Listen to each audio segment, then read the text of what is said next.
இந்த 2வது கொரோனாவில் ஒருத்தர் கொரோனாவுக்கு சிகிச்சைக்கு போனார். சிகிச்சையெல்லாம் முடிஞ்ச உடனே ஏற்கனவே 50,000 பணம் கட்டியிருக்கிறாங்க. மறுபடியும் 1.5 லட்சம் கேட்டோம். கணவனும் மனைவியும் வெளியில் வந்து ஹாஸ்பிட்டலில் வெளியே இருந்து என்கிட்ட ஃபோன் பண்ணாங்க.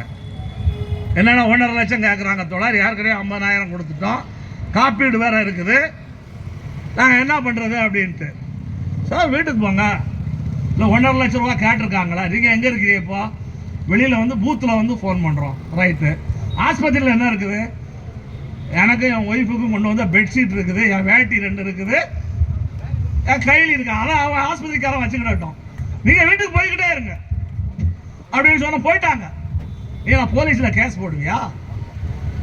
இப்படித்தான் நம்ம தகராறு பண்ண வேண்டி இருக்குது. சில விஷயங்கள்ல கோர்ட்டுக்கு போகிறோம். ஹார்ட் ஆப்ரேஷன் பண்ணுறான். ஹார்ட் ஆப்ரேஷன் பண்ணுறதுக்கு முன்னாடி நோயாளி சொந்தக்காரங்கள்ட்ட வந்து என்ன கேட்குறான்? ஸ்டண்ட் வைக்கணும். ரைட்டு, வைங்க. இந்த சிகிச்சைப்படியான ஸ்டண்டுனா கம்மியாகும், ஆனால் ஆயுள் கம்மி. ஃபாரின் ஸ்டண்ட் வச்சா ரொம்ப நாள் உயிரோடு இருக்கலாம்.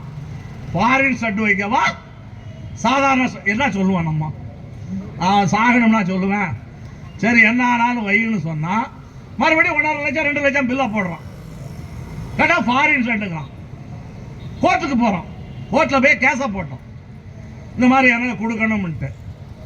அதாவது இன்சூரன்ஸ் கம்பெனியும் அந்த மருத்துவமனையும் ஒரு அக்ரிமெண்ட் போடுறாங்க. என்ன அக்ரிமெண்ட் போடுறான்? ஒரு ஆப்ரேஷன்,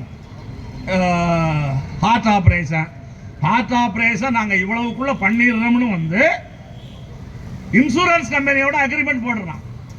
இன்சூரன்ஸ் கம்பெனிக்காரன் இவ்வளவுதான் என்கிட்ட அக்ரிமெண்ட் போட்டிருக்கான், இவ்வளவு பணத்தை தான் நான் தருவோம்ட்டு. சிகிச்சை பெறக்கூடியவர்கிட்ட என்ன சொல்றாரு? அவனோட போட்ட அக்ரிமெண்ட் படி இந்த ஸ்டெட் தான் வைக்க முடியும், உங்களுக்கு நல்ல ஸ்டெட் வச்சா இன்னும் கொஞ்ச நாள் உயிரோட இருப்பீங்க அப்படின்னு சொல்றான். கடைசியில் கோர்ட்டுக்கு போனோம்.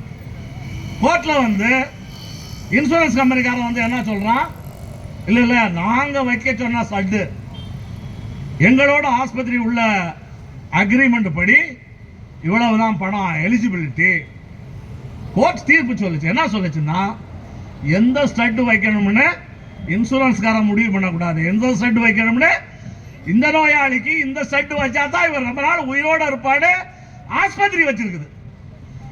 இப்ப இந்த ஸ்டட் வை நீ எப்படி சொல்ல முடியும்?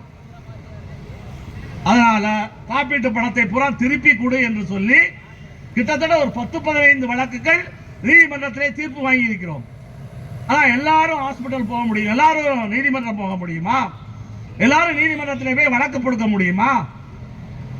இன்னைக்கு மிகப்பெரிய அளவுக்கு இதில் மோசடி என்பது நடந்து கொண்டு இருக்கின்றது.